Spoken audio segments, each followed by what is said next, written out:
கொஞ்சம் தெரிஞ்சா over confident ஆகிடுவோம். ஆனா நிறைய தெரிஞ்சா சடன்லி ஹம்பிள் ஆகிடுவோம். ஏன் இப்படி ஆகுது? வணக்கம்.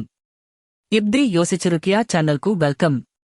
இந்த குவெஸ்சனுக்கு ஆன்சர் ஒரு கிரிக்கெட் கிரவுண்ட்ல இருக்கு, என்னன்னு பாருங்க. அர்ஜுன் ஒரு வாரம் பிராக்டிஸ் பண்ணான். உடனே அவன் நினைச்சான், நான் தோனியே, டீம்ல எல்லாரையும் அவன் டீச் பண்ண ஆரம்பிச்சான். கோச் செல்வாம் அவனை ஸ்டேட் லெவல் பிளேயர்ஸ் கிட்ட விளையாட வச்சார். அப்போ அர்ஜுனுக்கு தெரிஞ்சது, தான் இன்னும் எவ்வளவு கத்துக்கணும்னு. இதுக்கு பேர்தான் டன்னிங்-க்ரூகர் எஃபெக்ட். கொஞ்சம் தெரிஞ்சப்போ கான்ஃபிடன்ஸ் பீக் ஆகும், நிறைய தெரிஞ்சப்போ எவ்வளவு தெரியலன்னு புரியும். நீங்கள் ஏதாவது புதுசா கத்துக்கும்போது, இது ஈஸி, நோ ஃபீல், ஆனா ஸ்டாப் ஆகாதீங்க, அது டன்னிங்-க்ரூகர் ட்ராப். கமெண்ட்ல சொல்லுங்க, உங்களுக்கு இப்படி எப்போ ஆச்சுன்னு.